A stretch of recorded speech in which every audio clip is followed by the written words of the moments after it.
you feel anxious about everything in the world? Like climate change? Systematic oppression? Late stage capitalism? Not quite understanding what TikTok memes are? Are you frustrated at the lack of funding for games and the arts and our broken healthcare system and the education system and the lack of regulation of tech conglomerates and the immoral ways we source our food and manufacture our products and Western imperialism and massive unemployment and an ongoing pandemic and the resurgence of authoritarianism like Nazis are back, that's a thing now. Yeah, all those things. The Omni Crisis, being in the cool zone part of history, the Voltron of all the crises of the 20th century. Do you have trouble sleeping at night? Would you like to know a solution for what's keeping you up at night? Well, we would too. Seriously, it's like terrifying. Help me. Help. I need somebody. Somebody offering me some insurance, please, anybody. Clyde, I am so glad you have reached out to me once again to ask me for my help. I am, of course, happy to offer you any advice you might need for your problems. Even though you're in school getting those fancy book smarts right now, it is my goal, nay, my obligation to offer you advice on your journey in life. You know, as your elder peer and having 3 more years of experience and street smarts on the streets of, well, not the actual streets, maybe more Twitter or whatever, but yeah, I've read a few Atlantic articles or whatever, so, yeah, lay it on me, Clyde. What do you want advice on? Anything you want to ask about, just lay it on me. Yeah, thanks for taking the time to talk to me, Reggie. I just needed someone to talk about all these things.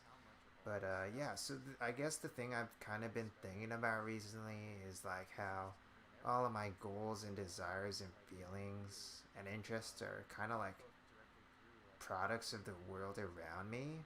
Like every interaction with someone, like everything I see on the street or online, every little influence from all the different forms of media and people and words people say, they all shape my motivations into these like neat little boxes that fulfill the needs of others, all the food I eat, the clothes I wear, the places I want to live, the places I want to visit, the things I enjoy, the things I want to do for a living, even the air I breathe and the water I drink, I wonder how much of all this stuff is just a product of all these special interests marketing these things to me and everyone, even people like me and you, like both directly through like marketing campaigns and indirectly through things they fund and like things they influence, I've just seen all this stuff from what I've been reading and things I've been seeing online. I just wonder how to process all that, I don't know if you have any answers for something like that. Yeah, Clyde. Yeah, that's a really tough one. It's really, really scary. You went straight for the tough questions. I like how you ask the tough questions. You know, um, Honestly, I'm kind of more used to questions like what to put on your resume or where on a job interview or something like how to talk to girls or something like that. Kind of underhand pitches, but yeah, that's you're definitely reading about a lot of interesting things in school, and it's good to be thinking critically about them. Yes, but yeah, when you say all those things, it can be like frightening or terrifying or even a bit overwhelming. Just like wondering how much it affects your, even your daily innocuous decisions that affect your physical and mental health, but also even like your deeply personal decisions with the people you care about and all that, and life decisions that make you go on certain paths in life, and why you do the things you do, what led you down this path. Um, yeah, Yeah, well, I guess when I say all that, I guess it feels like that there are kind of ways of dealing with it, I guess. Yeah, Clyde, exactly. There are definitely ways of dealing with it, and you seem to already have a good thought process about how those things work already. So I'm going to empower you to find your own solutions to your own problems, and I think that's probably the best way to give you advice, to empower you to find your own solutions. I think that's its own great form of advice I can offer you right now. Hey folks, this is a word from the creator here, Charles. This next segment is dedicated to Baby Castles. They're an indie game, art gallery, collective, and 501c3 nonprofit supporting the work of local underrepresented artists in New York City. They've been having trouble paying their rent in light of COVID 19, but they're still fighting the good fight out there, participating in protests and offering supply drops and shelter for those participating in protests. They recently had a digital security workshop for protesters, and yeah, they're doing a great job there. So yeah, please show them some love by donating at withfriends.co/babycastles for a one-time donation or a monthly donation. Every little bit helps. Thank you, and yeah, and I help out there too. So yeah, so we all could use some help. Yep. So thank you. Alright, so here's several reinterpretations of the name Baby Castles for several minutes. So here we go. Reinterpretations of Baby Castles. Bubby Castles. Bobo Castles. Babble Castles. Bobo Costco's. Bobby Consoles. Borbital Constables. Babble Cast Calls. Billy Conforms, Beauty Campgrounds, Biffy Cattails, Buffy Catcalls, Benny's Calcium Carbonate, Biggie Smalls, Bally's Tote Alls Fitness, Buggy Catch-Alls, Cali Basketballs, Catchy Baseballs, Crunchy Blimp Falls, Goofy Chad Fails. Oh boy. Bunny Carrot Sticks. Buttery Crab Sticks. Barbie Sizzles, that's for Australians out there. Castor Bumbles. Okay. Okay, we should be live now. Yeah, hope y'all are doing well. Today is a sunny Monday on July 20th, 2020. This is, you might have just been seeing the Clyde Direct there, but this is a game dev stream where we'll be making a game this week. I will be streaming from Monday through Thursday today. Hopefully the microphone's working. But yeah, we'll be streaming from Monday through Thursday today. And building another prototype and this week, and yeah, this is the last week I'm going to be making a prototype as part of RPI's Level UpState program, last of 6 prototypes I'll be developing. And this week, prototype is going to be based on a concept that we'll go into, yeah, and normally the time is from 3:30 to 6:30 or 4 to 7, but we got a little late today because of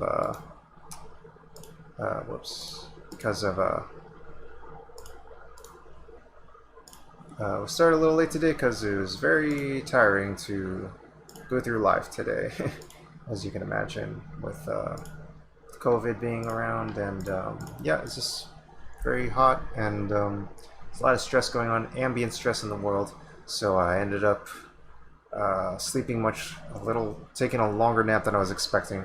But anyway, we're here, and we're going to be continuing development, so yeah, hopefully you'll enjoy that and learn from the game design process. So yeah, we're going to be doing a game design, and we're going to be doing concepting today. And then today is Monday, we're going to be doing concepting todays. Then Tuesday through Thursday we'll be doing development. And then Friday I'll be doing my presentation at RPI's Level UpState program. So yeah, same as last week, same as the week before. Um, and yeah, before we get to all this stuff, maybe we could just check out a few memes about what's been going on in the world. Like actual world news would be something like this. New York City is in phase 4 of reopening plans. Botanical gardens, zoos, and sporting events can return. Um, Arts and entertainment. It's going to be it's starting today. Phase 3 began on July 6th. Low risk outdoor arts and entertainment is opening. Media production is opening. And professional sports competitions with no fans is opening. Indoor museums can't open? No. Indoor museums can't open. Indoor dining? Indoor is the problem. Science is showing it more and more. So we're not going to have indoor dining. Broadway won't return until 2021. Cultural institutions as the Met Opera and the NYC Ballet have announced their fall seasons are canceled. Cities, stores, restaurants, and bars and shows. Some will not return. Read more about this. You can just do a search for it, but if you want to take a look at this article itself, check out Time Out New York. We started the stream late today because I was very tired. I woke up a little too long after my nap. We're just easing into things. Today is a game design day. We're going into game design. Whoops. Whoops. Close that. So here's like a little meme here. My gosh. Facebook is so messy. This UI design. Click on the individual thing. How do I look at the individual photo? Full size. Show in tab. What in the world? Rest is important, especially in these kinds of times. Anyway, this is the meme. Let me just zoom in on this. As a kid, I spent hours breeding Lapras, releasing them because the Pokédex said they were almost extinct. That's actually adorable. Then a Pokédex entry from Pokemon Moon says, these Pokemon were once near extinction due to poaching. Following protective regulations, there is now an overabundance of them. And then here's like the clip from Jurassic Park. You did it, you crazy son of a bitch, you did it. Kind of wholesome thing. Reminds me of this quote, this like kind of urban legend kind of story, wholesome story that goes like, there's like a guy who's just by himself and he's picking up and there's like this huge beach full of like starfish that are like beached onto land and stuff, and like this guy's just going out there picking up one starfish at a time and just tossing them back into the ocean. And then other people are seeing this, they're like, man, that's ridiculous, man, what are you doing? You're barely making a difference. There's just so many starfish, what does it even matter if you throw them into the ocean or not? And then the guy doesn't even miss a beat. He just picks up another one, throws it into the ocean, and he says, made a difference to that one. And I don't know, like, you just got to make as small of a difference as you can in this world to whatever kind of life form that you can.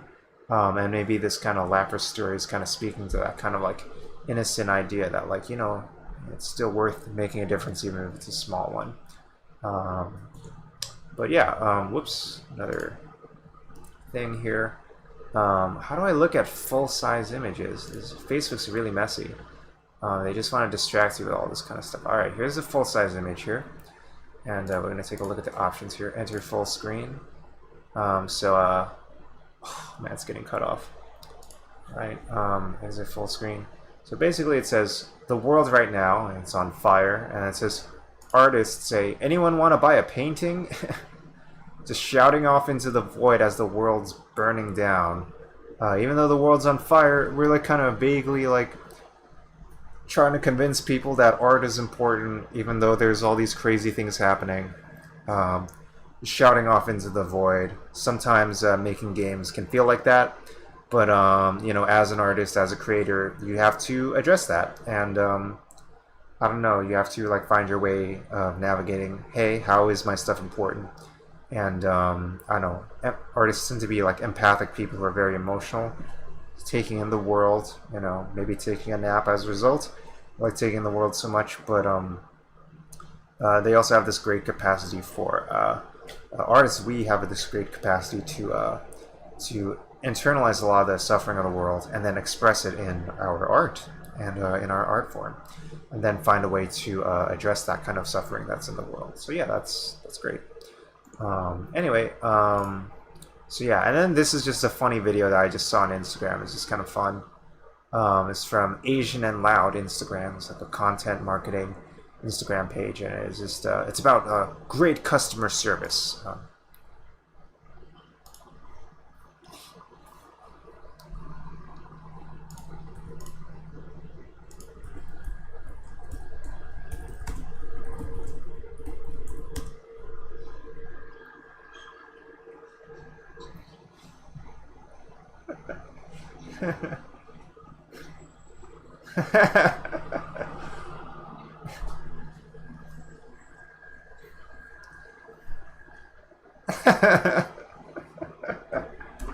my god.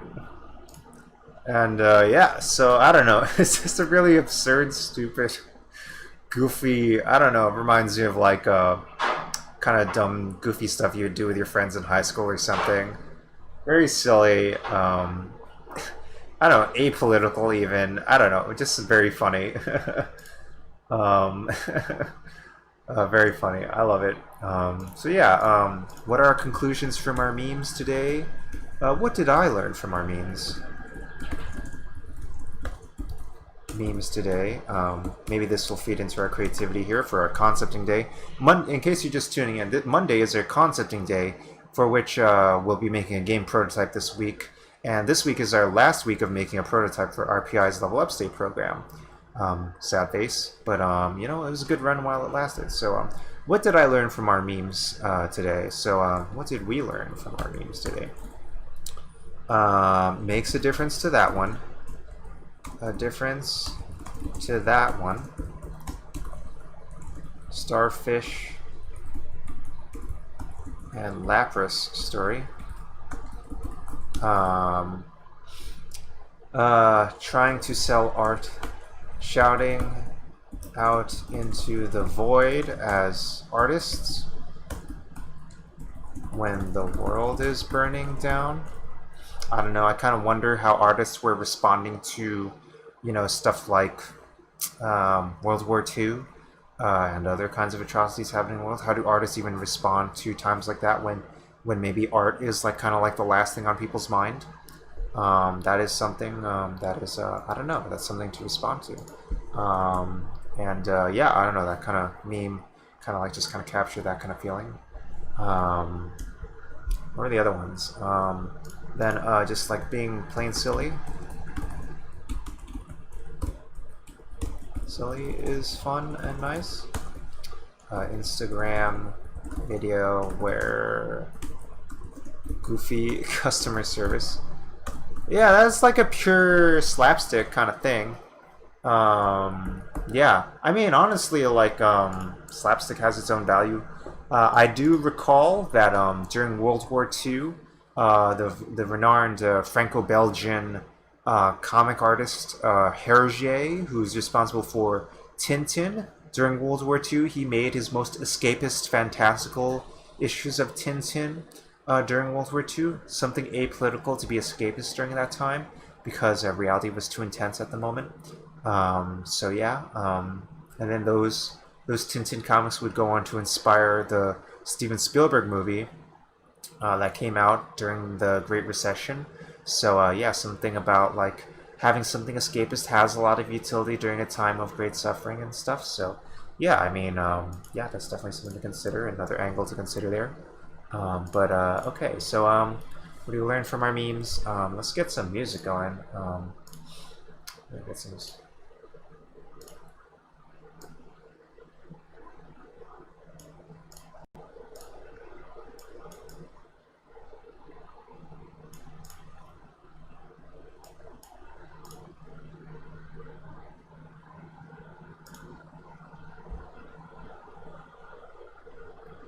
This is Square Enix Lo-Fi Mix. Square Enix and Chill 1 hour lo-fi study relax mix.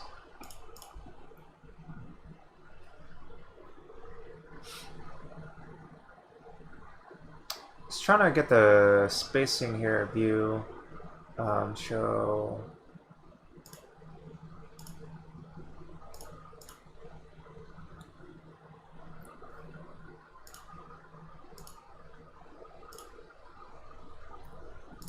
I get as much screen space as possible.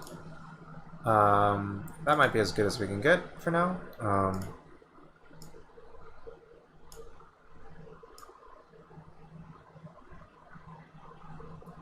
I'll do that. Maybe I'll tune in.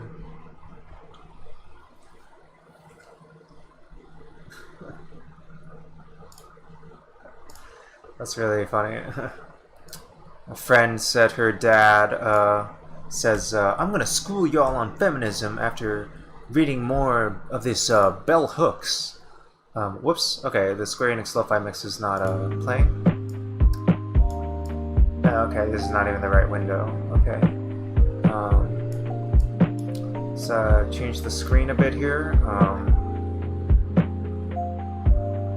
Now we don't need to see it, I guess, for now.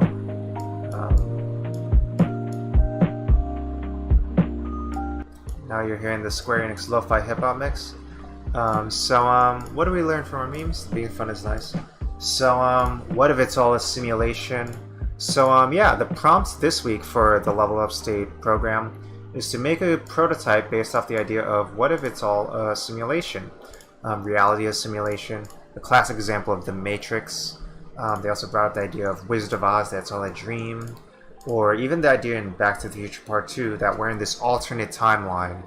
And in each of these stories, there's this implicit understanding that there's a way to escape back to a real reality that's better. Which is like a very kind of like Western idea that like every kind of time that there is kind of suffering or a problem, that there's a way to resolve it in some way. That there's always going to be some way to that there is like things such as good and evil, and that when things aren't going well, that you should try to overcome it and destroy evil, and that evil is that like suffering is something that's bad and should not be tolerated, and that it's about recovering and eliminating suffering in this world, rather than like the kind of more Eastern idea that maybe a certain amount of suffering is something that's just endemic to life. It's like the classic Buddhist tradition there. Yeah, I was kind of influenced by like listening to a recent On Being podcast that talks about the idea of ambiguous suffering, which I highly recommend. I don't know if I brought that up with you all before or not, yeah, I can look that up. Ambiguous loss is how this was put. Yeah, navigating loss without closure.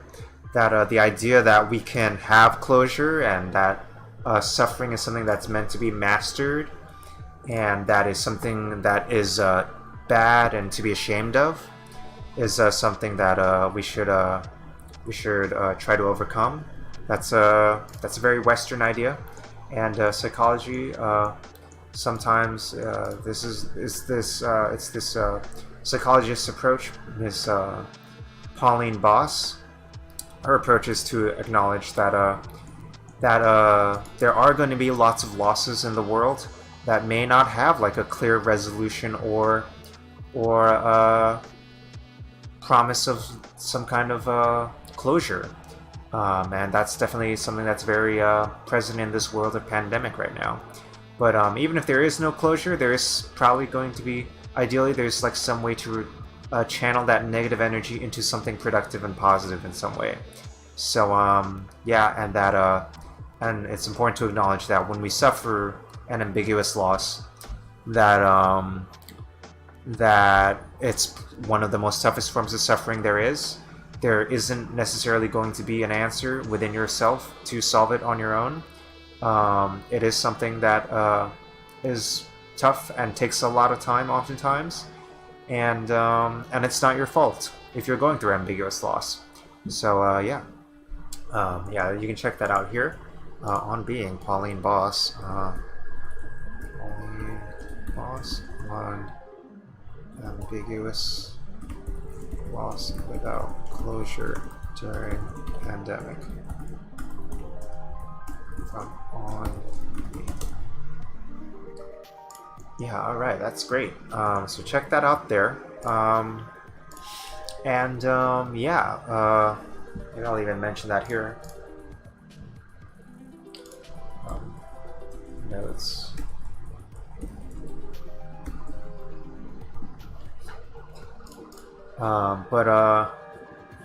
Yeah, like the idea of the hero's journey. You go off into the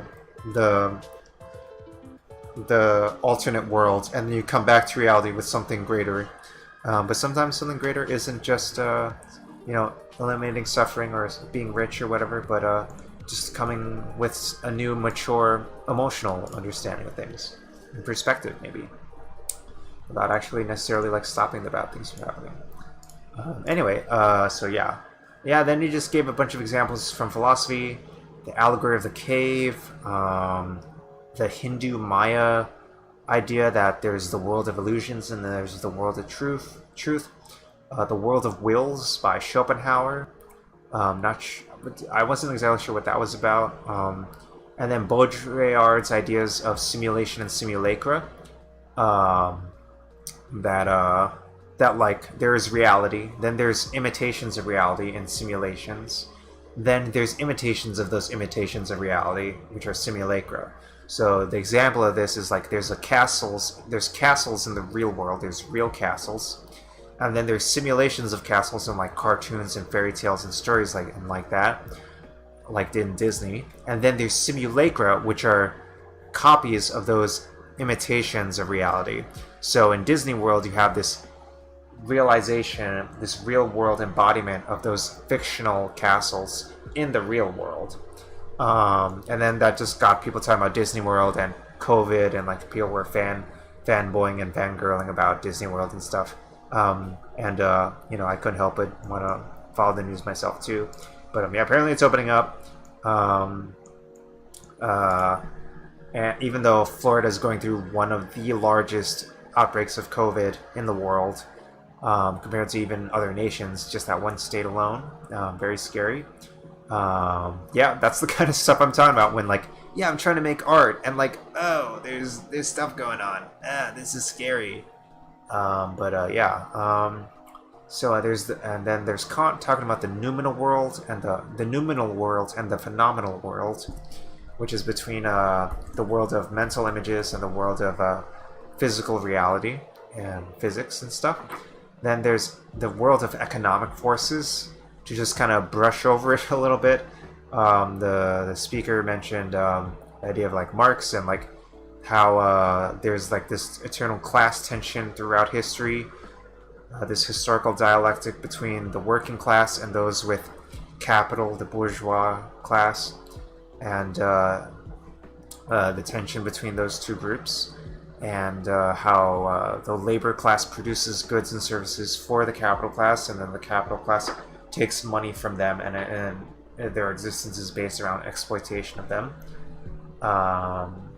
That you can unpack that in a whole talk right there.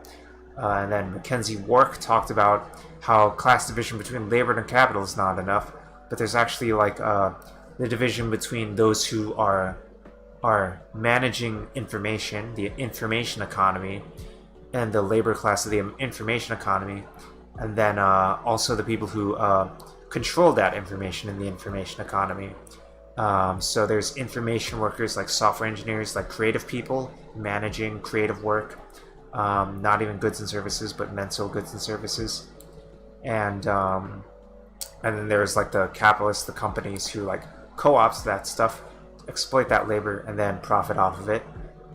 In this with big companies and whatnot, you can imagine all those big five companies were making billions, trillions of dollars even, including ones that might be involved with the kind of stuff we're involved with right now on the platforms we're streaming on right now. And then that kind of ties itself back to the Matrix, the hacker class subverting the powers of the vectorialist class. And then to get into games. Man, that's a lot of stuff. Hopefully, I'm not boring you to tears by saying all this stuff. Hopefully, you're enjoying this and all that. Yeah, I hope you're enjoying your liberation from the shackles of the vectorialist and capitalist class and reality and philosophy and stuff. But yeah, feel free to shout out. All right. Anyway, this is a game design day we're spending this on, but we're just kind of glossing over kind of stuff I was mentioned during the talk. But yeah, then there's the positing the thesis that Jane McGonigal had in her book, Reality is Broken. Reality can be fixed with video games. This kind of ties itself back to our early games philosophy, that games are simulation, like the work of Gonzalo Frasca, that games are simulations of systems that can be used to think through real-world problems. This was the origin of the idea of news games, and then the embodiment of them would be made in like things like Malay Industria's work or GOP Arcade's work. But the problem now is that it can simplify the events via perspective, and yeah, that's the danger of like propaganda or misrepresenting reality. But even a photographer or a documentarian will tell you that like the frame of a camera also cuts out truth when you're pointing your camera at something. So yeah, there is something subjective about, even when you're capturing reality, that frame in which you have that camera lens on reality is something that's like omitting other parts of reality that are around it. So yeah, that's important to keep in mind. And then Anna Anthropy mentioned the idea of games as simulation of individual lived experiences and perspectives. That was the idea of that was the big idea of empathy games at the time, which has since even Anna Anthropy has like kind of spoken out against how people like played her game Dysphoria. They said, yeah, I showed Dysphoria to my class and now they understand what it's like being a trans person. And she's like vehemently said, no, you do not understand what it's like being a trans woman, a trans person through playing a 15-minute game. You do not understand what it's like to empathize with someone's experiences like that. And then the danger of it is that people pat themselves on the back by saying, yeah, of course we understand it now. I've done this, I've done the work, when they haven't actually done the work, when it actually is like a lifelong commitment to be a lifelong learner, to understand the suffering of marginalized communities and underrepresented communities in the world. So yeah. And then that goes even further to VR. Nani de la Peña's work, VR documentaries as the full spectrum, full body experience of empathy games. I actually encountered Nani de la Peña's work earlier in my career before this was mentioned in this talk. But empathy games about like crises in Syria, or being in a food bank line when like somebody's suffering from type 2 diabetes driven cardiac arrest or whatever. But even then, these games are simulations of reality. They weren't done in a real 360 video.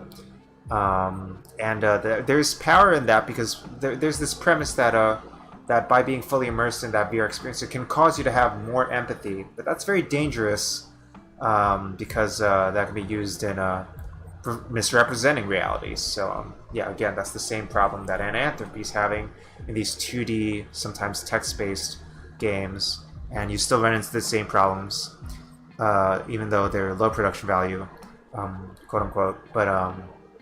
But it's still, the same thing could happen with high technology and high production value. Same fundamental issues are being had there. Same fundamental philosophical issues are being dealt with there.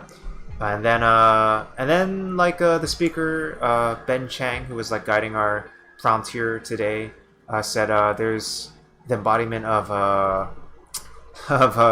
reality and simulation. Just kind of forgot where we were going with all this. The full embodiment of reality and simulation was in virtual worlds, in social VR, in simulated worlds, and that manifests itself in things like Second Life, which is still going strong, and then also in something he used called Sansar, first time I heard of it, and then also VR chat, which is via something that's really big now. And I just saw it this past week, and I was like binging on like this YouTube series called Humans of VR, which is like this new form of like VR chat documentary, which is really fascinating. Really great creator. The creator's name is Seymour, is I believe how his fans pronounce his work. Seymour. Check out his work, Humans of VR. I'll even link that here. Let's take a link to that here. Seymour, Humans of VR. Humans of VR.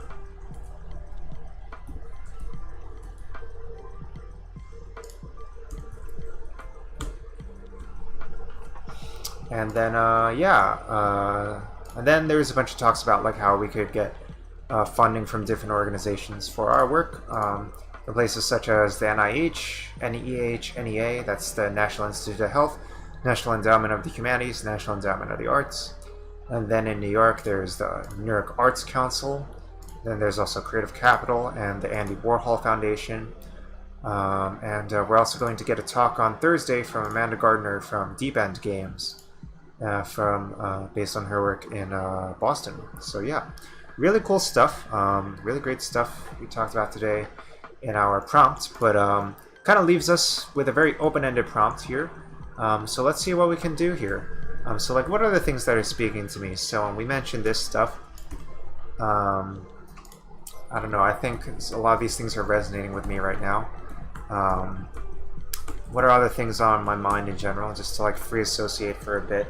Hopefully that wasn't like not too long, a bit of ranting there in my stream here, but hopefully this is nice and relaxing and insightful maybe. Alright, so let's get down to it. Let's do some game design.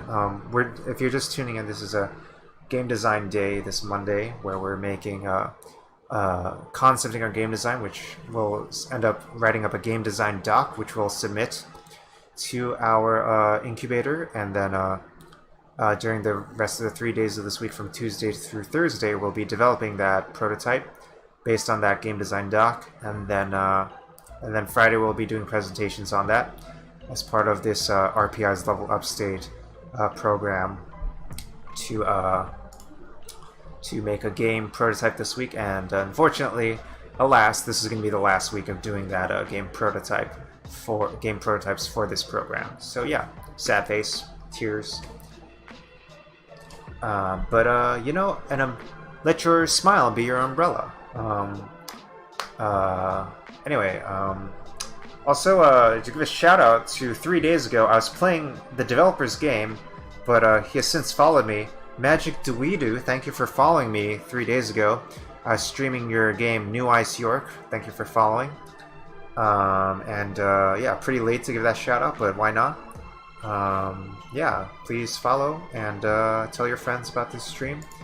I'm going to be trying to stream regularly, but I'm not sure what the schedule will be like moving forward after this week, but stay tuned by following my channel and also following me on Twitter at Muditaheart and stuff. Alright. So, anyway, so game design. Okay, so concept,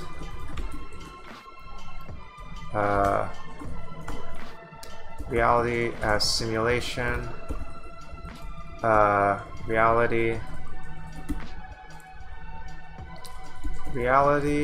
as something to not escape from or overcome or master, and how the desire to escape and master leads to more suffering.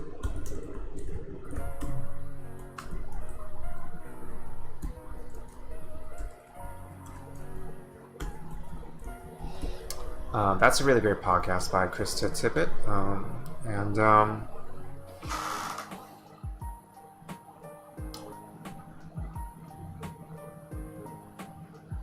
I don't know. I feel like I'm balancing like really, really tough philosophical issues here. All of these things are kind of speaking to me. That you have to make a difference in whatever small way you can. Um, with tossing one starfish back into the ocean at a time. Even if it does seem hopeless, you're helping one person at a time, one starfish at a time, one lapras at a time. You're shouting into the void as artists when the world is burning down. What is the role of art? Make a difference however you can. Don't just doom scroll. Huh. And feel frustrated.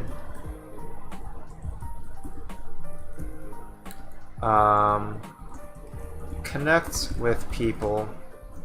Connect with real physical change in your life and your surroundings, your comfort, your peace. Chores and stuff. Make physical differences every day. Make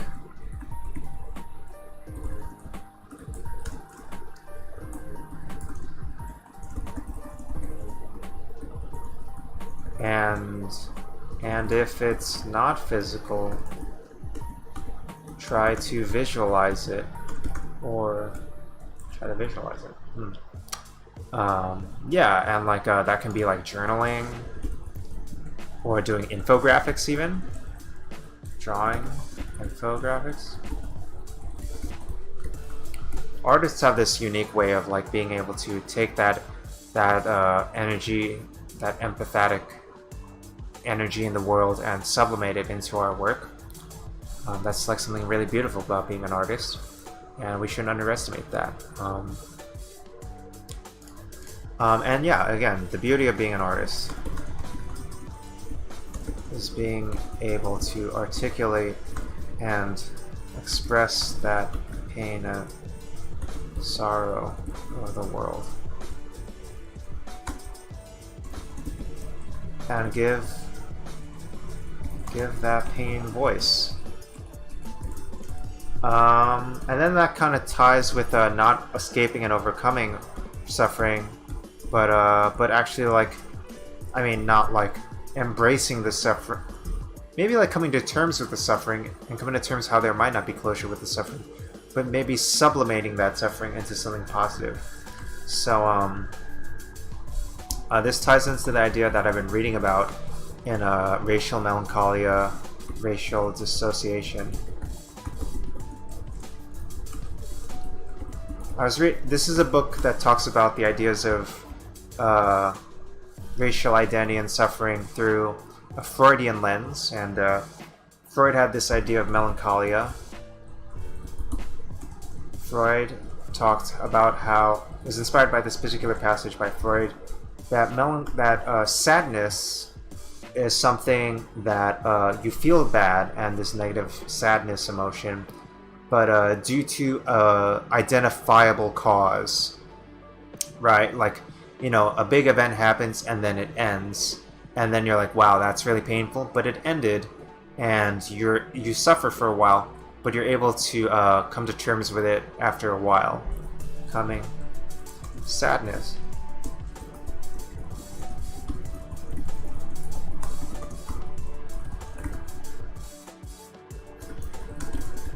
Melancholia is something that doesn't come to an end, a sadness that persists because it's unidentifiable to this patient at the time, and it just is this suffering that it has an unidentifiable cause, and yeah,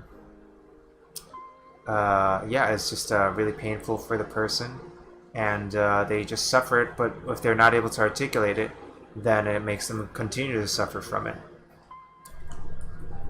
and with no end, because of a lack of identification.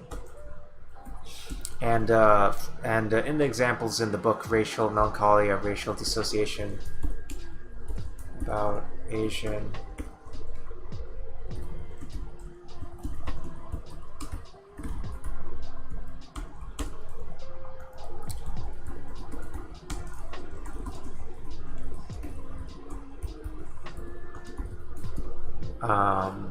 Yeah, that could be stuff like loss of country, loss of culture, loss of racial identity, loss of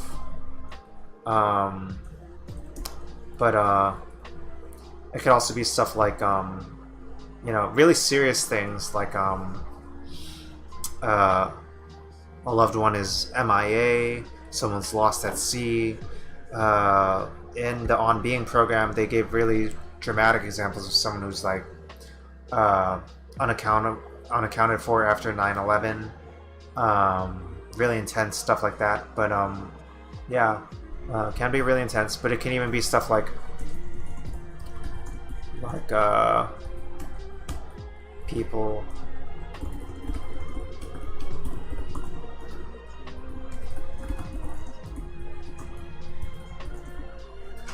Could be death without a clear cause. It could be or even things like breakups or divorces. Yeah, so I don't know, that's a lot of crazy stuff to balance. Where's the through line through all that? And it does seem like I don't know, there's like this surface level reality of like what we think is actually causing our suffering.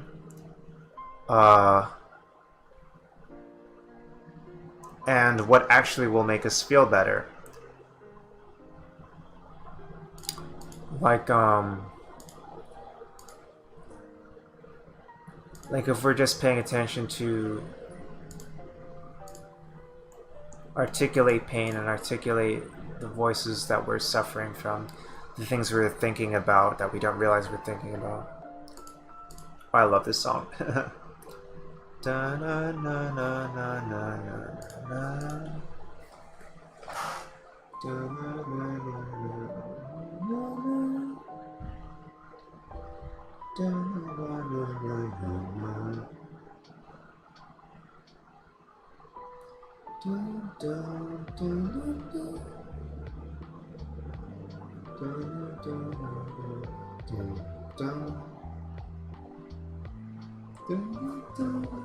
I don't even remember which song this is, but I just know it in my heart.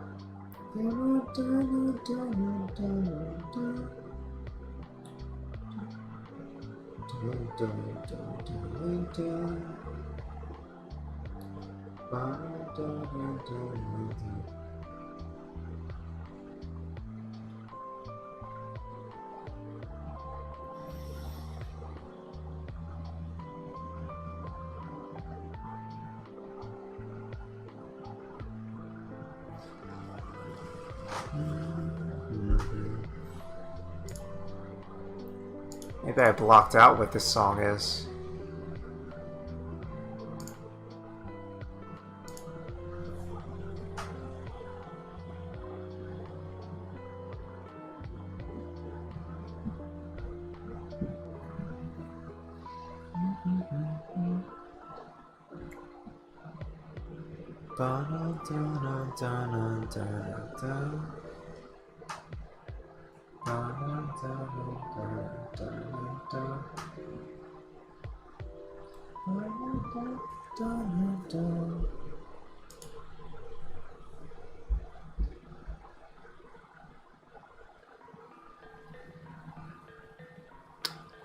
I don't know, it feels like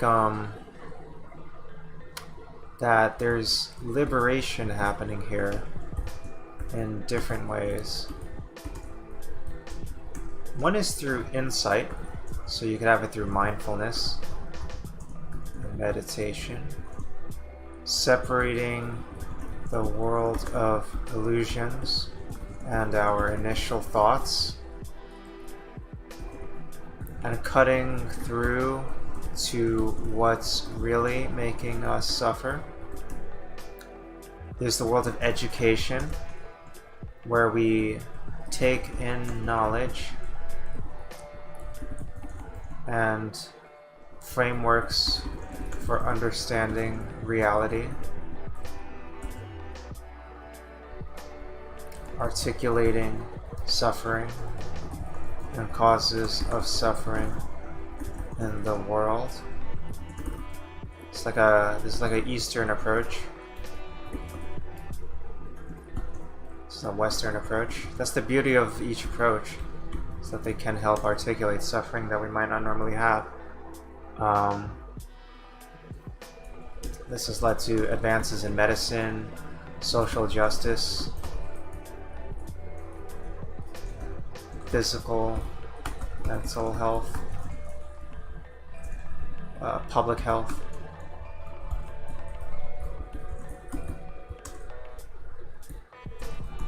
And then this is allowed for, I don't know, internal mental health, insight, individual,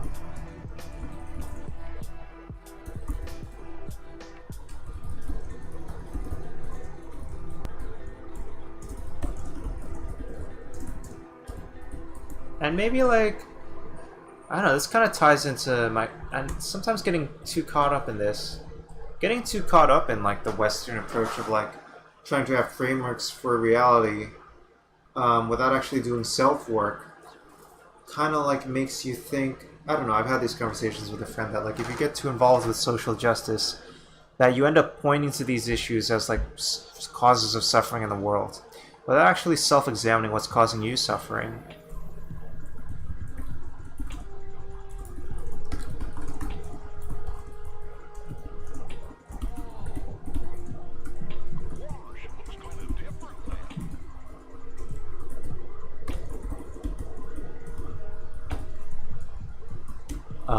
But too much of this, too much of self-examination, if you don't have enough of an education or framework to understand where it's coming from, without it, you might have a naive perspective on like how that suffering is manifest in your life and what's causing it.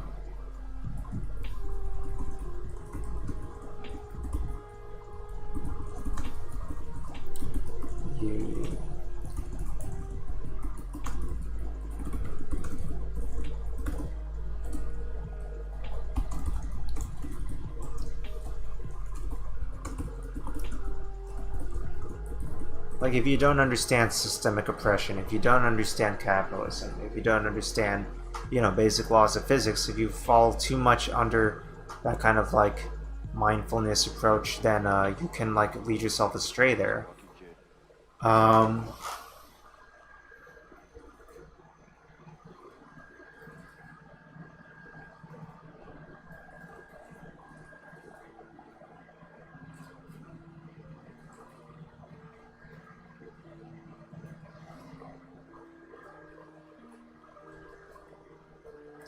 just picturing like these diagrams I've had where like it's pointing inwards and pointing outwards. I think I used to like do doodling. Might have that doodle right now actually. Yeah, it'll probably come up. But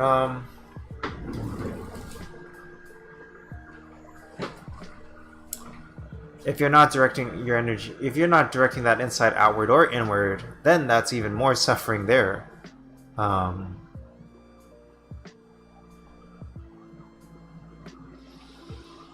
Maybe we'll just do some meditation right now to get perspective on like what's happening in the world right now. So let's do some deep breathing. Let's actually do I actually saw a nice video on this kind of thing. So let's check it out. Let's check out some insight. Whoops. Let's get our YouTube video open first before we open that. So insight with self.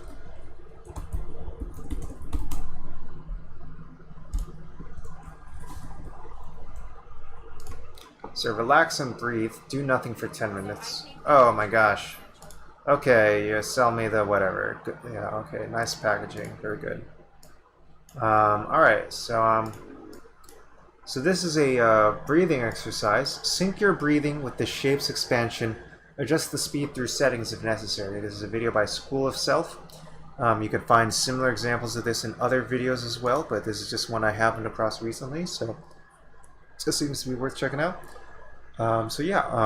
Synchronize your breathing with the shape expansion. Inhale and exhale, and we'll do that for about 10 minutes. All right, let's do that. Get comfortable, be relaxed, and let's inhale and exhale. Inhale and exhale. Try to be relaxed with a kind of relaxed posture, but kind of upright. And so you're like still alert, so you don't just fall asleep. If you're lying down, maybe you'll just fall asleep. But try to be like kind of sitting upright. And relaxed arms, relaxed face, relaxed parts of your body. This does seem like a little fast to me. Let's maybe slow it down a bit. And inhale through the nose. Exhale. Can you exhale through the nose or the mouth? Inhale through the nose. Exhale through the mouth.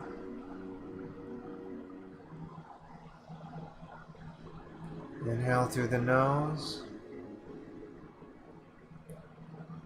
Exhale.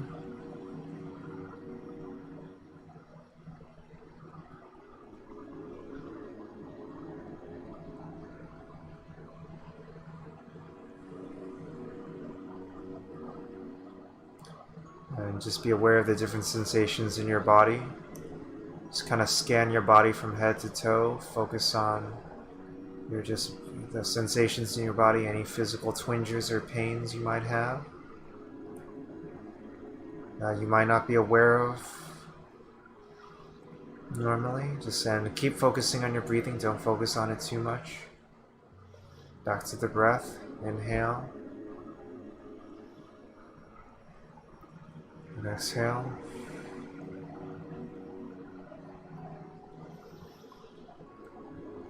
Continue to do your breathing.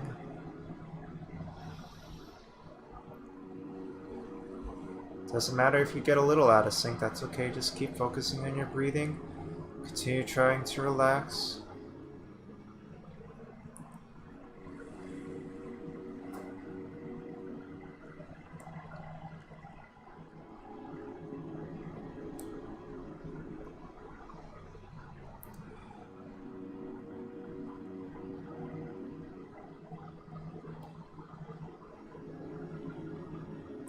This will only just take like 10 minutes or so out of your day.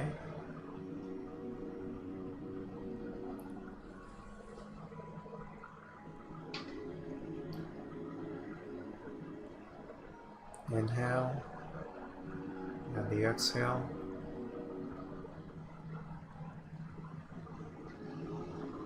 Scan your body, from head to toe for your pain.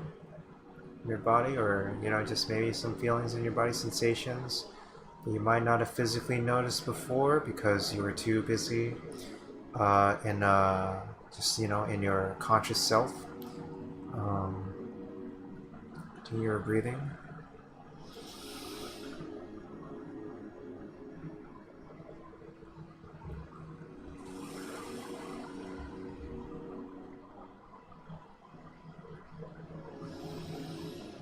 Inhale and feel free to hold it. Exhale. Feel free to hold it.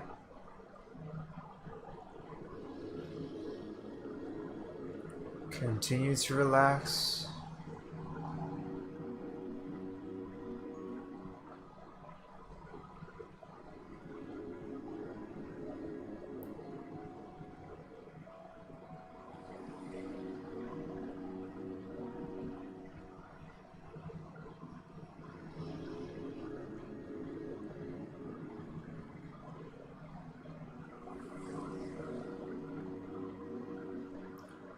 I'm just like scanning my body. I just feel all this like kind of sensations in my legs and stuff. and twinges and aches and pains in my chest and my belly and in my head. Back to the breathing. Continue to relax. And as you're exhaling, pretend you're exhaling that negative feeling outside of your body. Just little bits at a time. Picture it. What do you visualize it as? Picturing it as like a kind of a fog that's just kind of exhaling out. It's like deep and heavy, and like there's like a deep and heavy, intense energy in my belly now. It's like really thick, dense, kind of liquid even. And that's kind of like the accumulation of all that pain and energy from like during the weekend since the last time I meditated and stuff.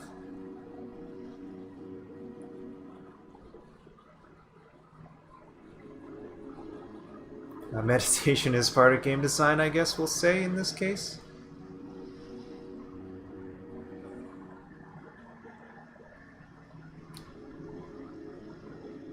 And then we're scanning the head, the feelings in our head from the top of our head downwards into our head and our face. And I feel all this pain and tension in my face and my forehead, feel that. Just be aware of it, give presence to that, give awareness to that, Continue doing the breathing.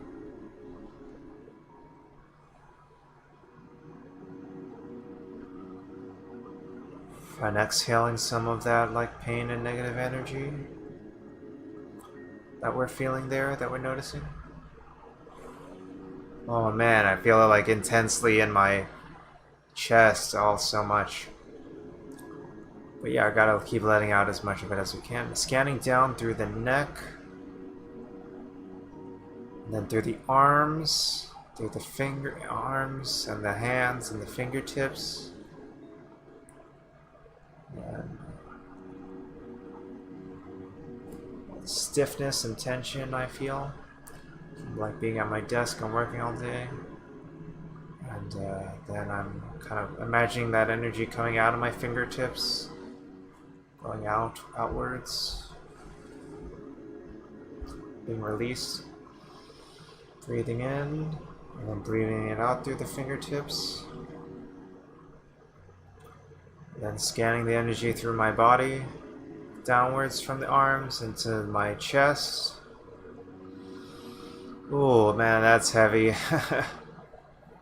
And through the abdomen, through the belly. Now that's where a lot of it is in my belly. Oh my gosh, wow. So much.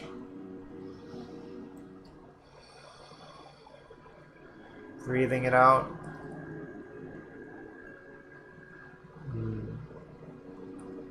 Breathing it in. In with the good energy, out with the bad energy.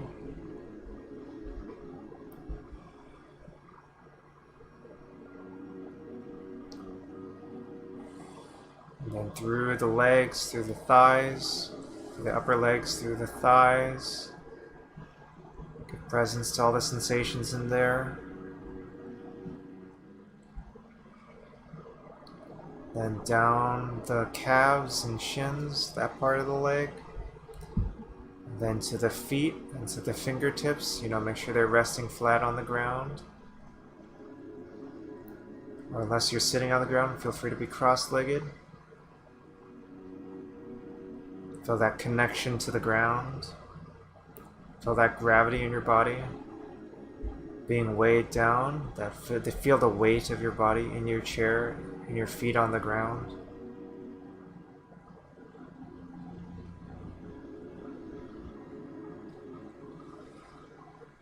Be aware of the heaviness of your body. And how it's weighing you down.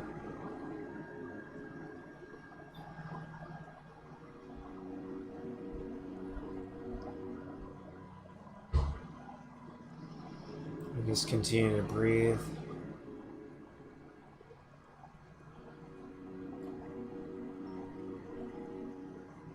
And the release of all that tension. And, a lot of that tension's accumulated from the stuff we experiencing in the world through our relationships with others and how we feel like maybe we're failing others in our relationships with them. But, continue to breathe and know that, ultimately we are worthy of being cared for, even if we do make mistakes here and then. And we want to be able to have control over those things. And we think if we just, the anxious monkey mind, as they call it, is always seeking all the different ways and tactics sometimes of how we can control the world enough to be able to, have success in our relationships, have success in the world at large, in our careers, in our families. And there's that desire for control, that temptation that, if we can know enough, if we understand things enough, if we are powerful enough, if we have enough material resources, if we have enough power and clout, even, we're always chasing clout now online. There's that temptation that a lot of us have that if we can control it all, we can escape suffering. But that's just an illusion. A lot of our suffering is internal. And how we relate to ourselves is the more we master ourselves and our emotions, the more sense of control we do have. And the more we can mindfully just be satisfied with the things that are under our control and our immediate surroundings.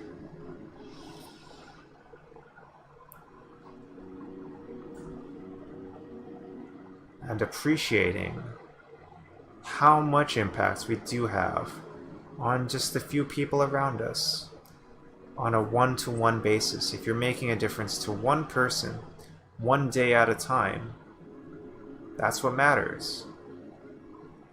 If you're chasing success and power and clout and money and intelligence and education, you're feeding all that into yourself. What does it matter if you're not able to make a difference to one person at a time? It's easy to get caught up in all those crazy things with numbers and all that. But what matters is how much we're making a connection with people on an emotional level, one person at a time. In a deep way and not a superficial way. And of course, the first person we should care about making a difference to is ourselves. And the more control we have over our own emotions and our mastery of our immediate surroundings and make ourselves feel good, the better we'd actually be able to change the world. Well, okay, that seems to be time. Alright, man. Man, now I'm hungry. Yeah. Man, that's even better than any kind of video game I can make. That's another kind of mastery we can teach people, is not just mastery of systems and education and understanding of systems, but mastery of our internal worlds and what we can control, and our awareness of suffering and our own suffering and the suffering of others. All right. Thanks for tuning in. I'm glad you can enjoy that. I'm probably going to highlight that. I think I need a food break. I'm pretty hungry right now. Thanks for enjoying that with me. I hope you enjoyed that. We're going to continue I'm going to go on a food break because all that awareness of my body made me aware of how hungry I am. Please stay tuned. I'm going to just put on a little thing on the background, more Square Enix and chill, and you can continue to feel free to meditate and stuff along with that. Thanks for appreciating that. I'm glad you could be here with me for appreciating a deep stream. So I'm gonna get some food, and I'll be right back. All right, stay tuned. Yeah.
Was that supposed to be a joke?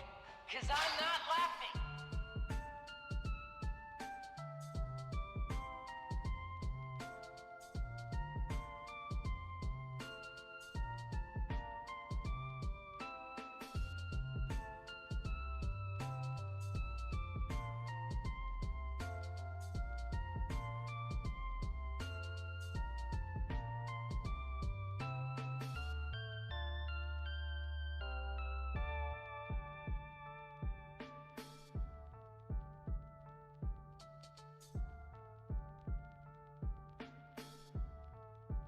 Sora, see? That's why it has to be you.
Alright, we're back. Just had some nice White Castle burgers. Oh man, I don't know. I know it's not healthy, not the healthiest thing, but it's definitely something I can eat. And it's quick. Microwave White Castle burgers. Oh my gosh. Alright. So, where were we?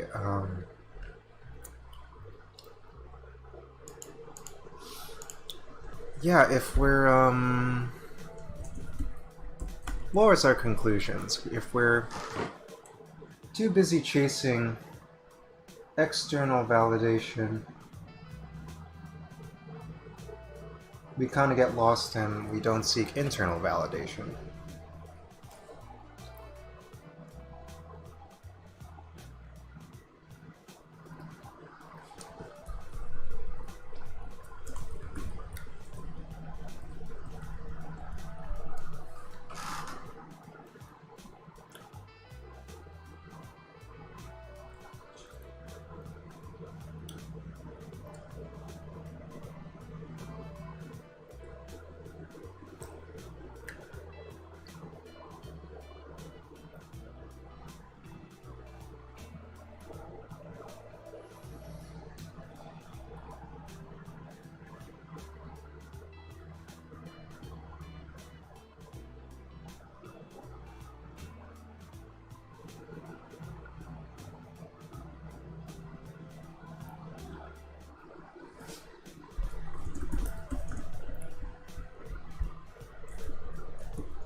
I don't know. This just feels like a lot of different ideas all at once. So I'm just gonna kind of dump them all out and just see what to do with them if there's a game here. So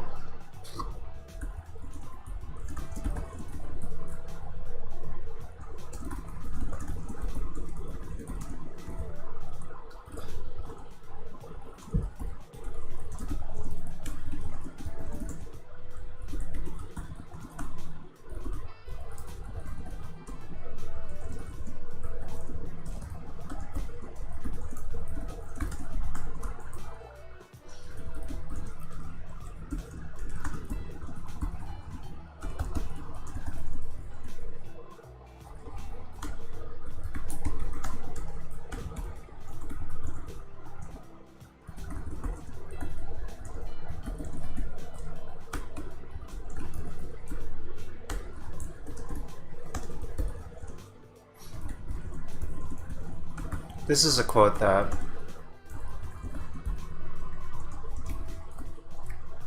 I think really speaks to like the kind of stuff that I'm thinking about right now. There's never enough anxiety that can predict the future. There's never enough guilt that can change the past. I saw that on Instagram at some point.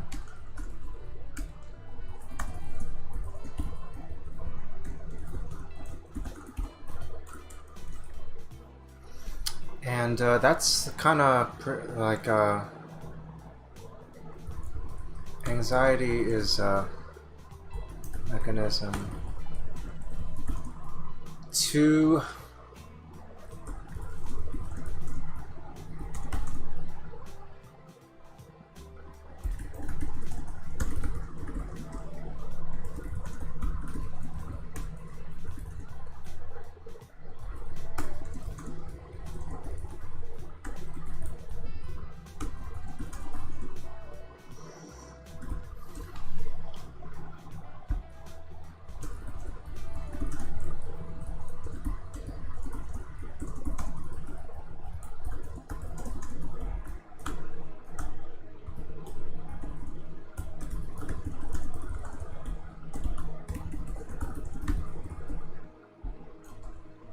whoops.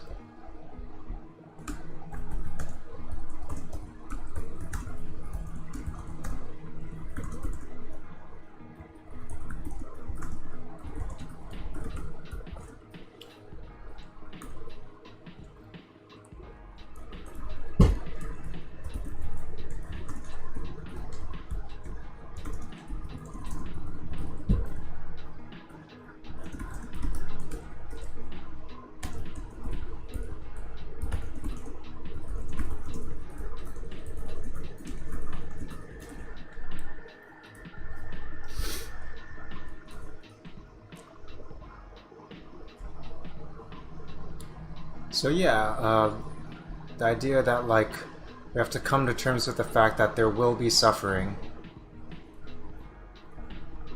in our lives, and we can't make ourselves over anxious and always try to prevent that suffering from happening.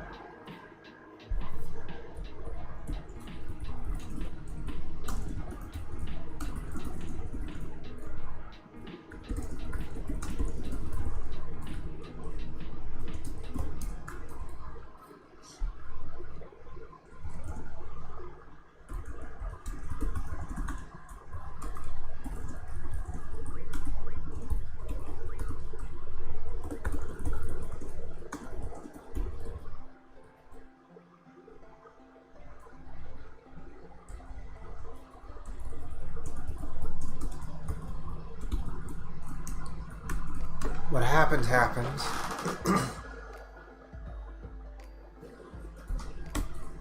Only productive action.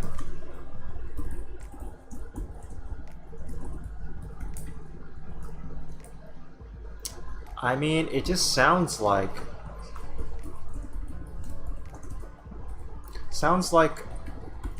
a Reflections at Sunset style guided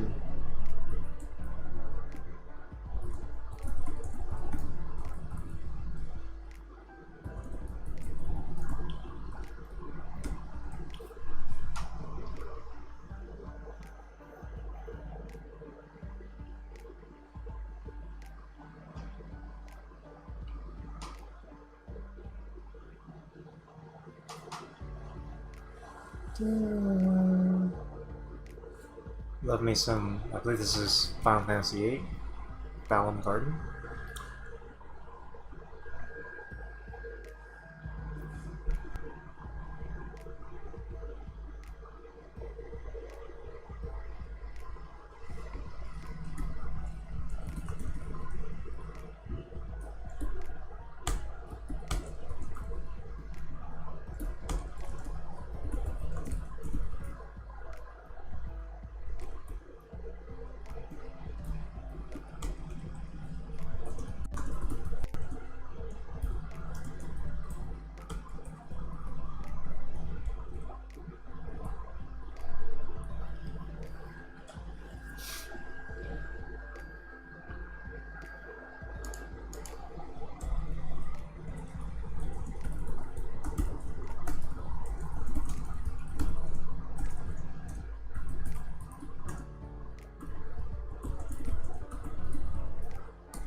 Yeah, and I guess like this kind of idea is like kind of coming in conflict with Western capitalistic, I don't know, ideology. If you have enough money, you can gain power.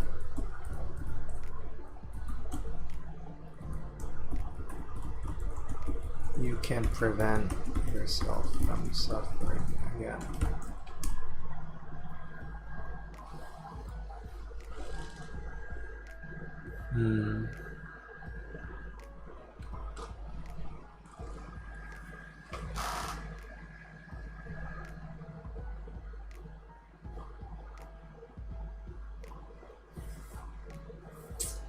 I mean, makes me think of idle games and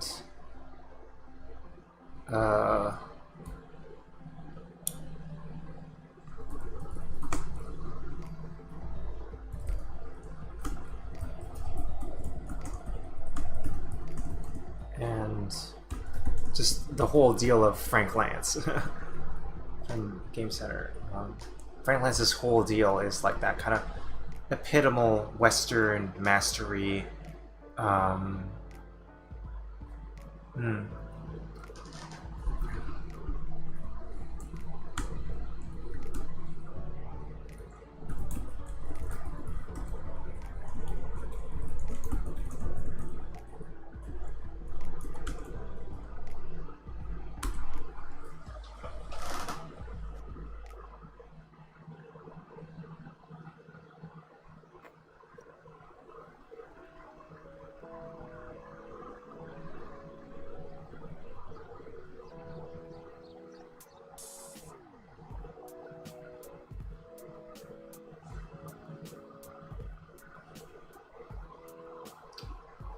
I don't know what the game is exactly. I don't know what the game here is. Because the whole thing is that games typically have some kind of system to master of some sort. Whereas it's about not mastering stuff. But maybe it's not about mastering a system, maybe it's about interacting with a system.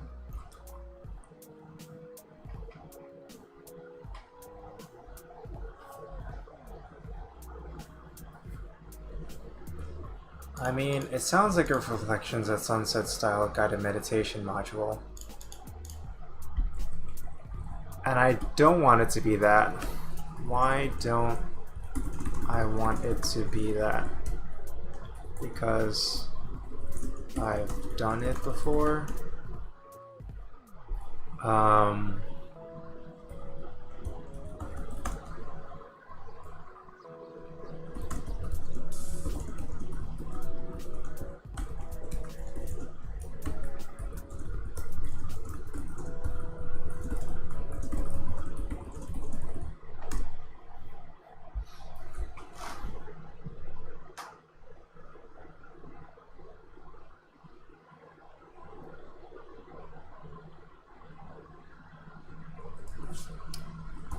Because maybe interaction.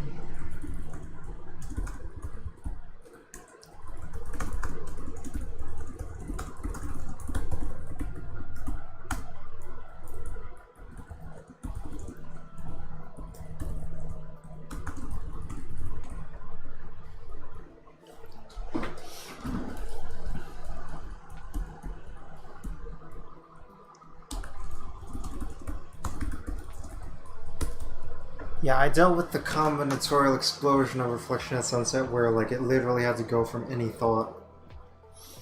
But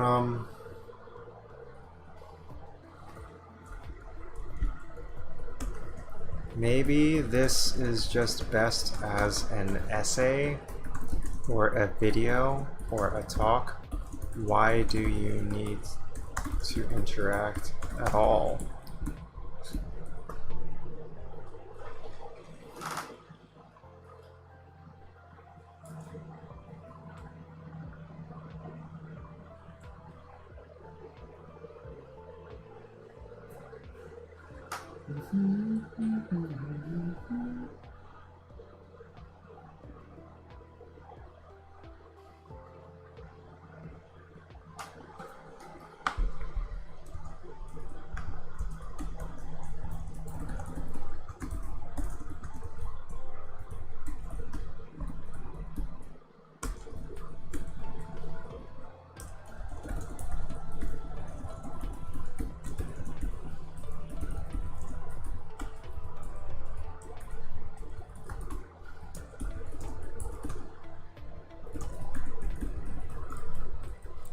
Life never gave any promises. Marketers are people who give promises.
Gross.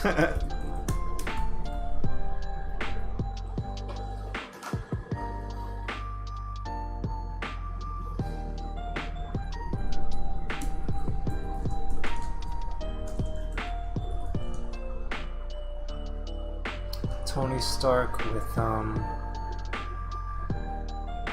what's the friggin' name? Ultron.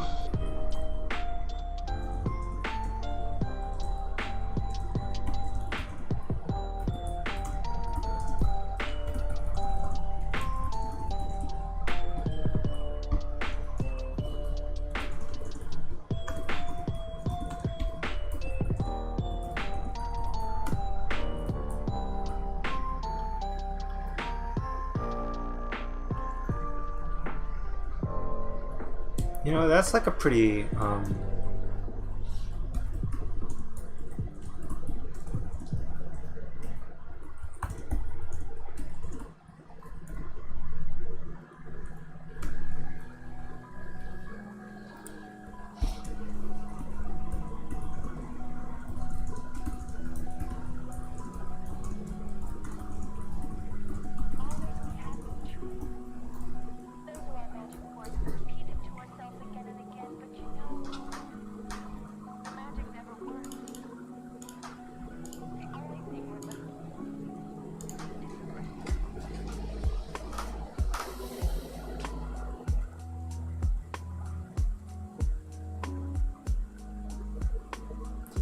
Okay, so what's the simplest version of this? Game where games with idle games? What's the simplest versions? Idle game. Then each time you try to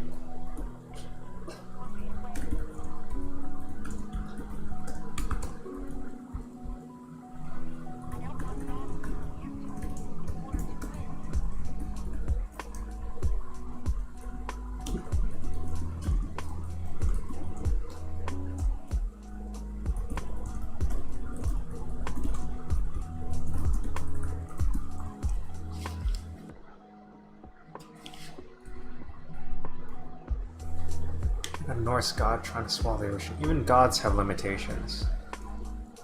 Huh.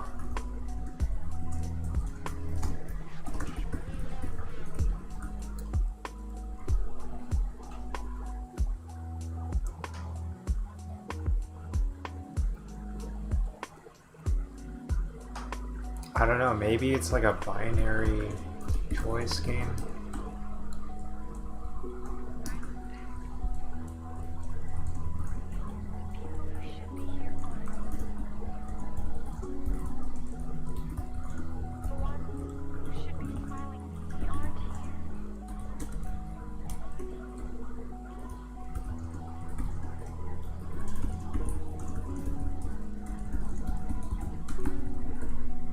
It's also kind of tying to the like Zhuangzi from the Chinese philosophy. There's everything is relative to the Tao, which is above everything.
I don't know. I mean,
最後かもしれないだろう。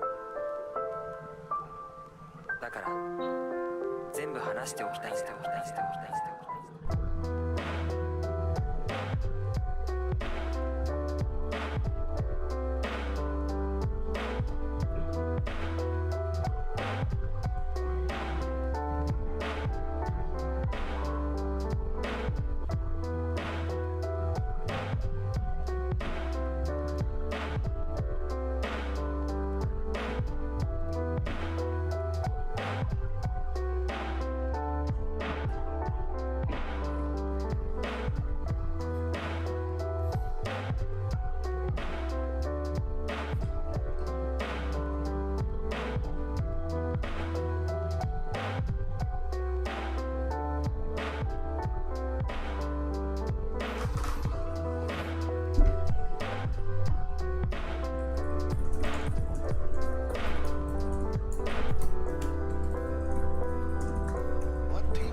Toxin got to you, but you're still alive.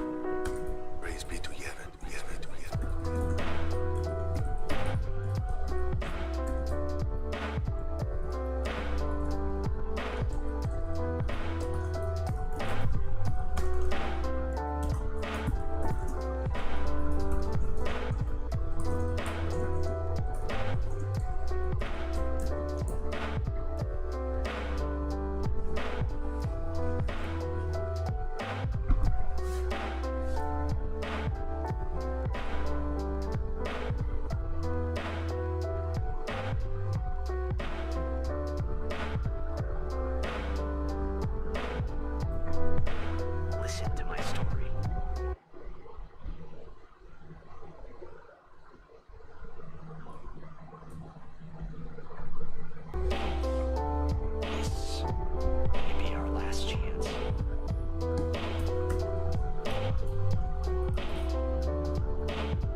Oh, hey. How's it going, Grundislav? Doing good. We're doing a stream based on a game around, today's our game design day where we're developing a concept for the prototype we're going to make this week. And, today we're making a game this week we're making a game on the prompt, what if it's all a simulation?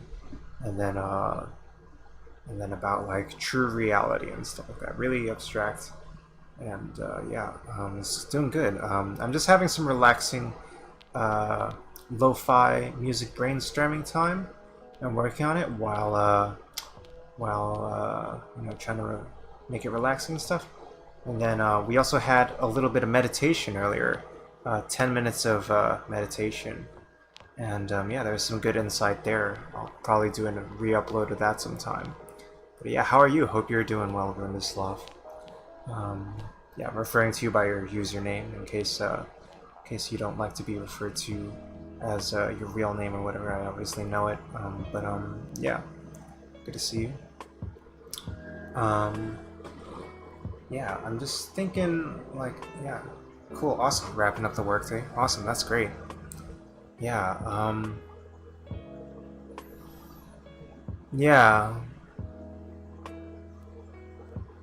We gotta do our best in these times, try to balance between work and relaxation and what we can control and what we can't control and all that, things, sometimes it can be very easy to get caught up in work, what do I call it? I just fall into that habit also. I just think it's safer to do that.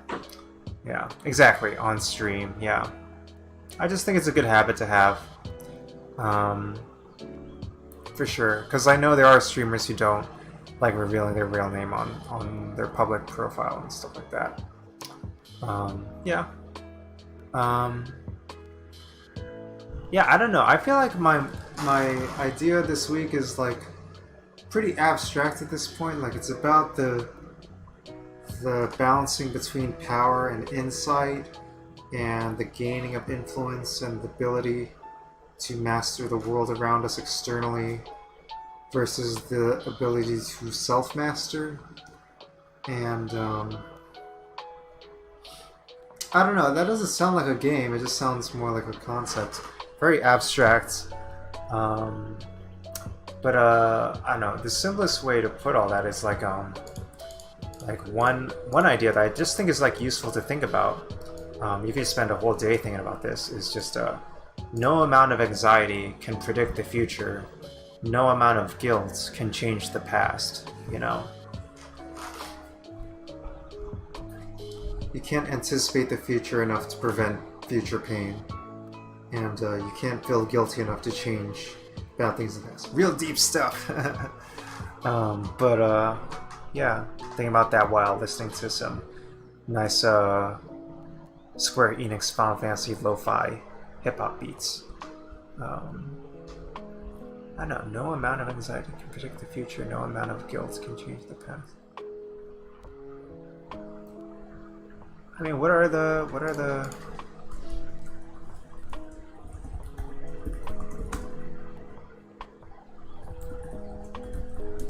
so what are the dilemmas? What would even be the choices there? Anticipate. Keep trying to anticipate. Master that more. One of the things that immediately streams to mind is time travel. The ability to control the technology and magic ability to change timelines and alter the timeline is something that allows it's like kind of like ability to master the universe and stuff.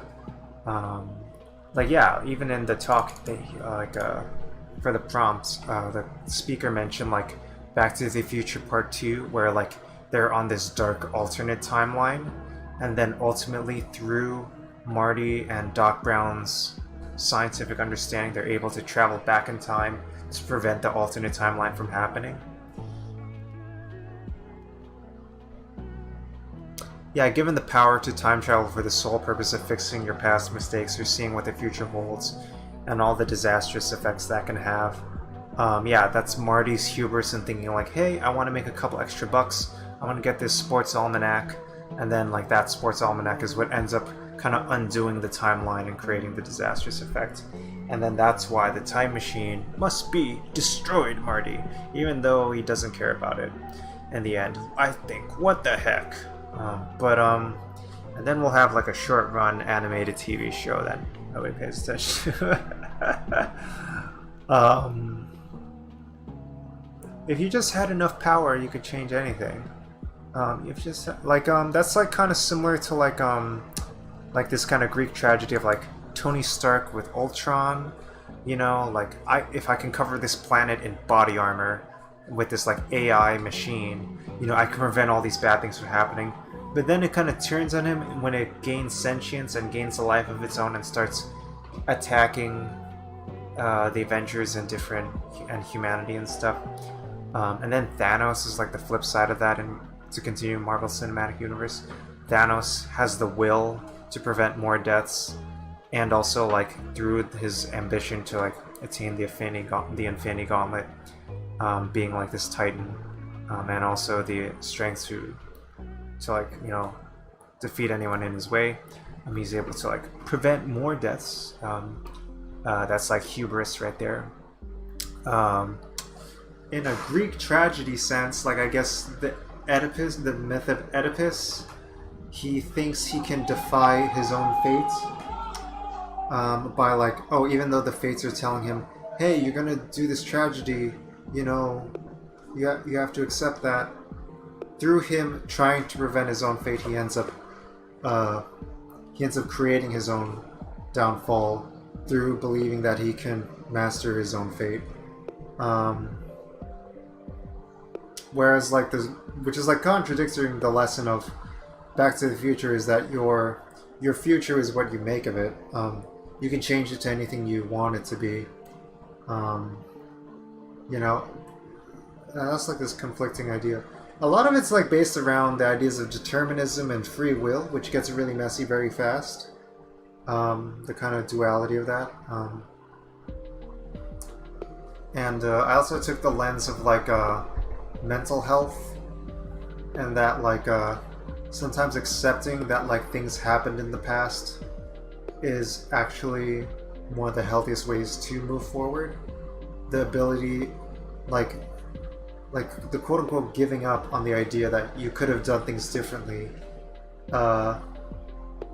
is actually what allows you to move forward with things. The belief that, like the mistaken belief that you could have done things differently, you could have changed things,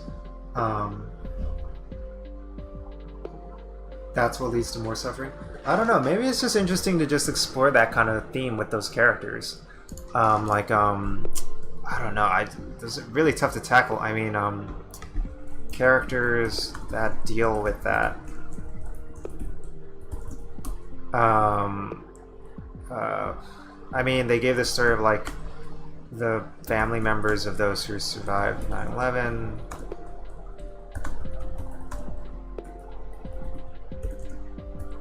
That's a very dramatic example where like they felt like if only I changed the alarm clock a little bit, you know, that would have saved everything. But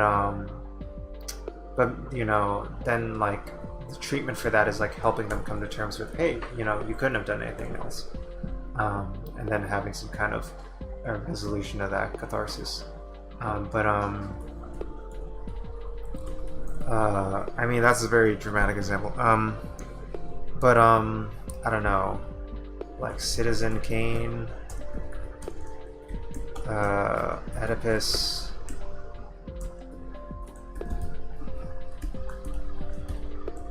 Marty McFly, Drew, time travel saves the day.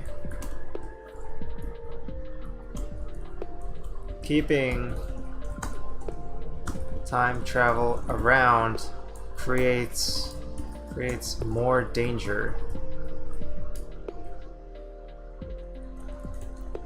But also, time travel is what saves the day. I don't know if they really learned their lesson from that. The future is what you make of it, is its conclusion. I don't know, maybe it is just about these conversations around this stuff. Him trying to defy his fate plays into his fate. Greek tragedy.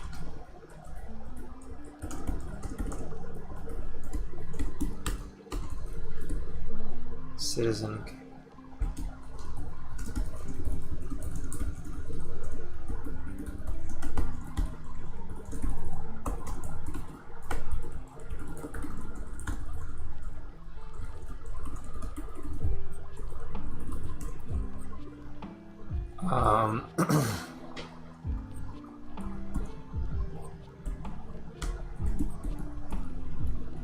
Sometimes people, even like from a tornado, victims think they could have done things differently.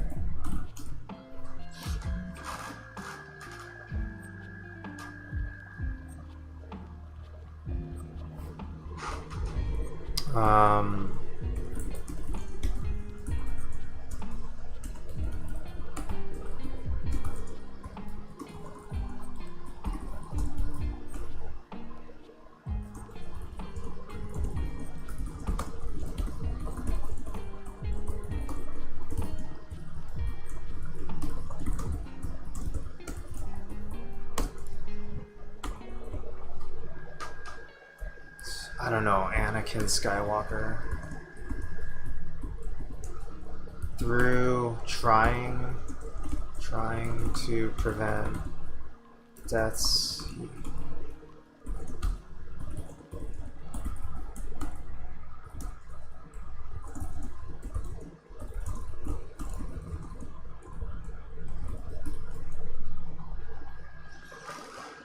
I don't know, what I guess like maybe like the lesson here is like maybe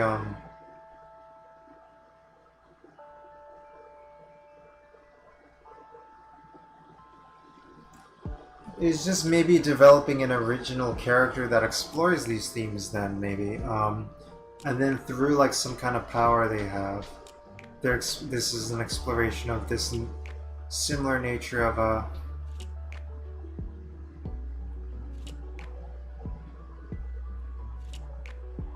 hubris, of I don't know, Thanos. Tony Stark. And I don't really know what the lesson is. Like, Tony Stark's lesson is like making Ultron is what will save Earth. But Ultron tries to destroy Earth. So, to solve it, that they destroy Ultron. And Thanos believes saving the universe means being willing to destroy half the universe. But then, to defeat Thanos, you destroy Thanos. Whereas, like, I don't know, this is the contrast with stuff like, Princess Mononoke.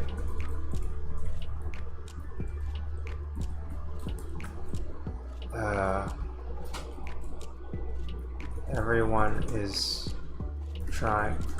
doing what they believe is best for their people.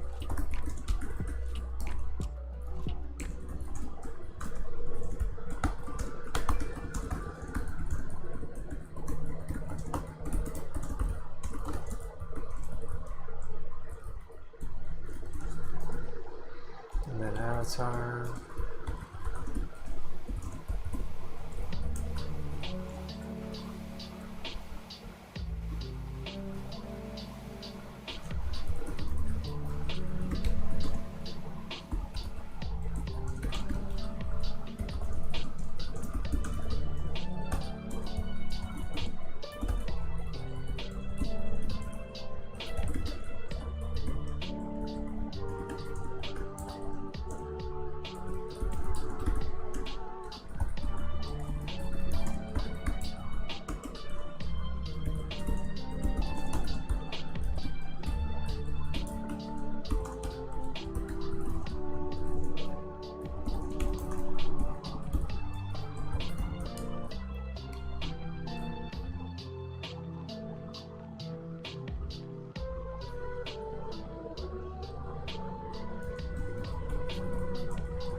Western ideas that evil is meant to be vanquished, that suffering is meant to be overcome, that closure is meant to be final.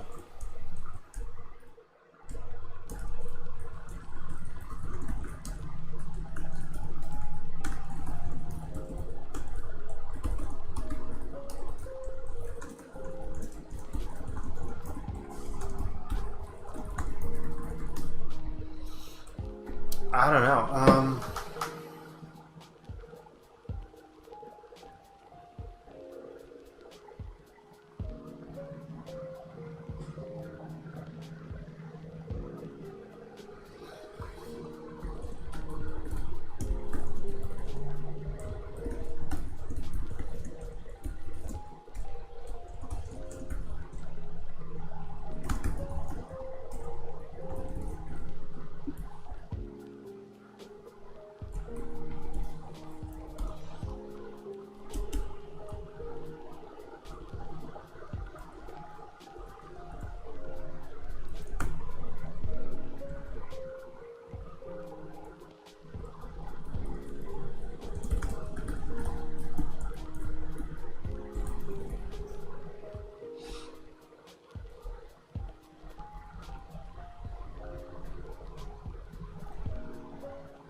Oh boy.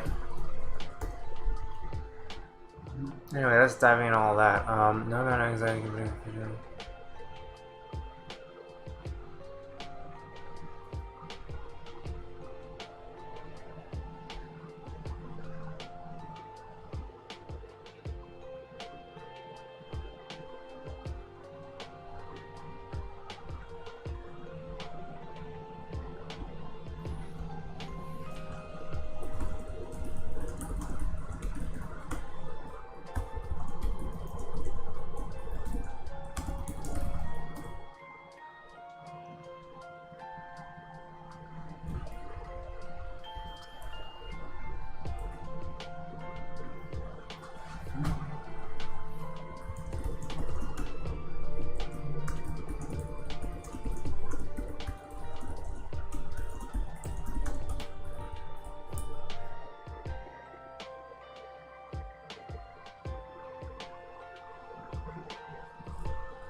I mean, I guess it's obviously...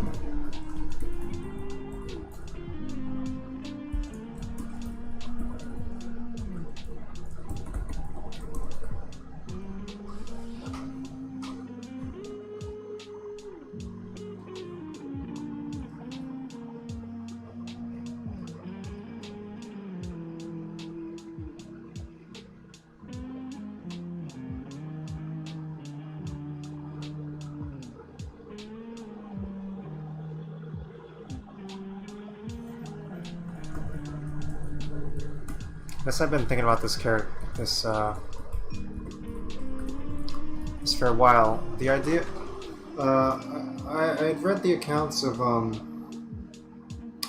So, what's the most apocryphal example of like what'd be interesting right now for like the stuff happening in the world? And you know, on one side is like protesters and Antifa. On the opposite side is like white supremacists, violent extremists. And I've been kind of like fascinated by these stories by like this organization called Life After Hate. And I actually saw a VR. What exposed me to it was like seeing a VR documentary done by that organization about how a young woman joined like a white supremacist violent extremist group and kind of fell into there. And then that led me to learning about one of the founders of the organization, Christian Picciolini, who fell into one of those organizations as well, and eventually found his way to escape from there. But I don't know, I think that's a really fascinating kind of story to tell.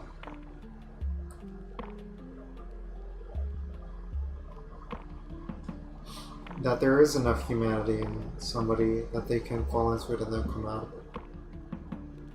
And then try to help other people with their struggles with it too. Because that is the defining struggle of his life.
Love this music.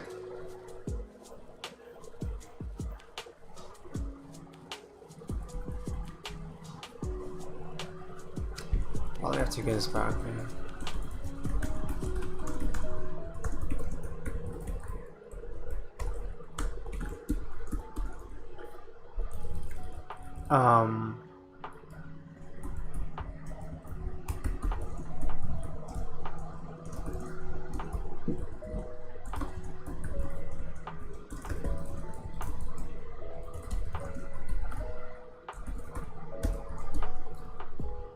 Let's spell this.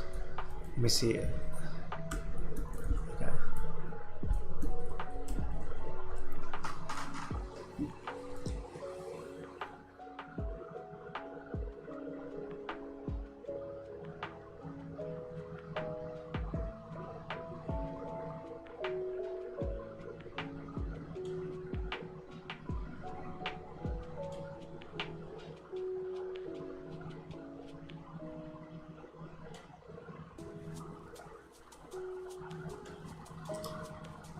Um,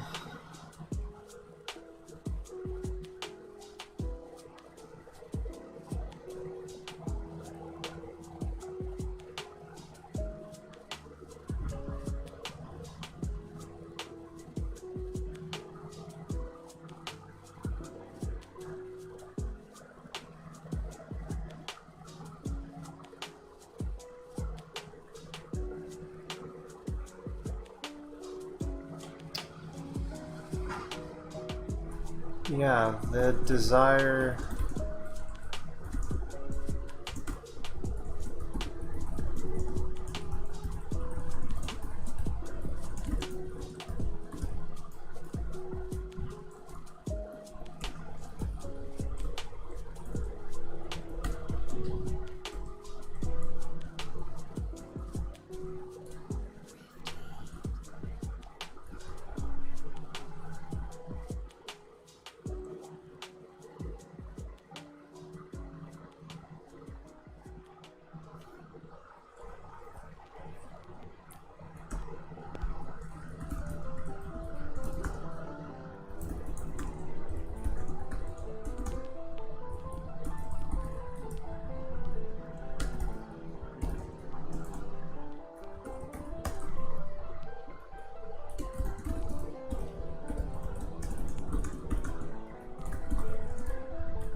I don't know. I guess also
I don't know. I should probably get work on like a design doc for this. I've been thinking about this concept for a while.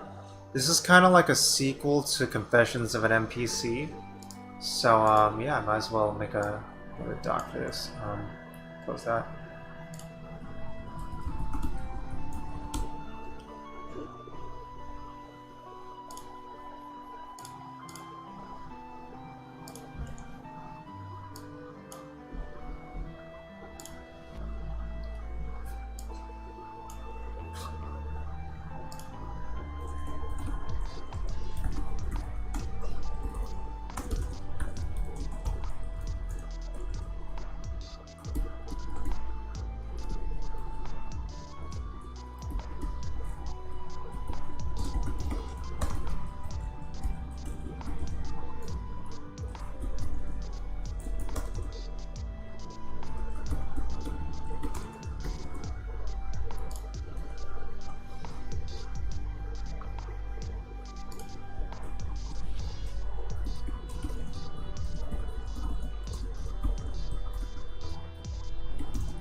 I don't really understand the page view character.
I don't know. I'm trying to think of other characters. K-pop star?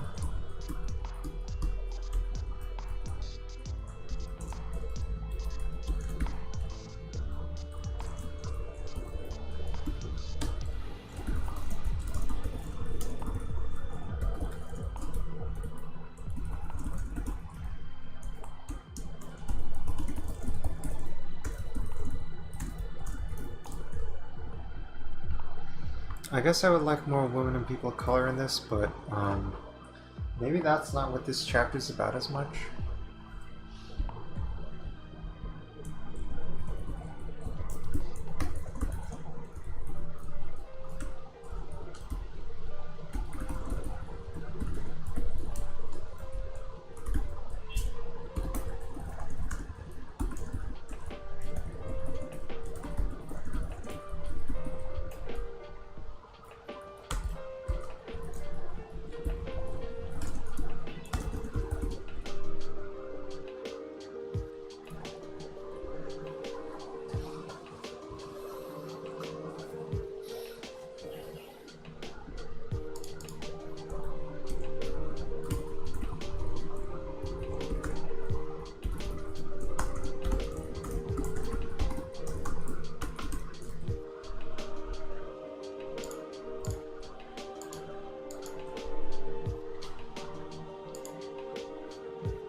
もしれないだろう。だから全部話しておきたい。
Oh man, it's 8 o'clock already. Wow.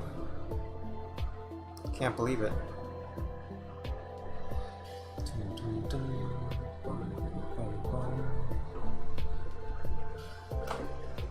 Oh, it must be impossible to read this.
didn't have to feel alone anymore.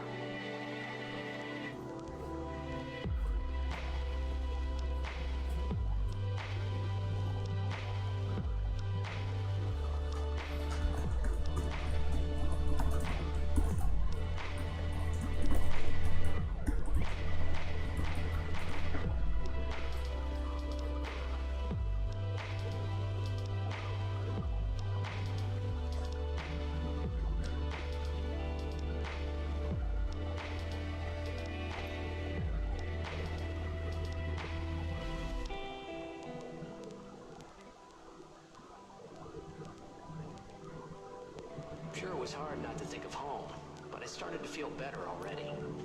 A little better, maybe.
Okay, I think that's enough development today.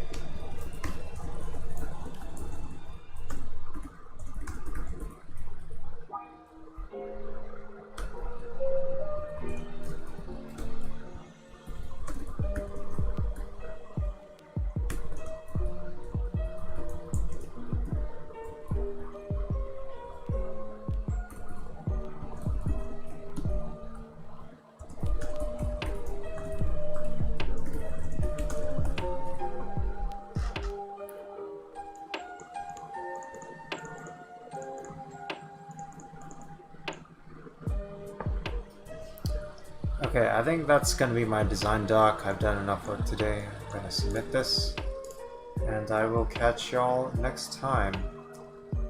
Yeah, sorry I wasn't super interactive today, but yeah, it was like we were dealing with some pretty heady stuff, and then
all right, I'll catch y'all later. Enjoy yourselves. Take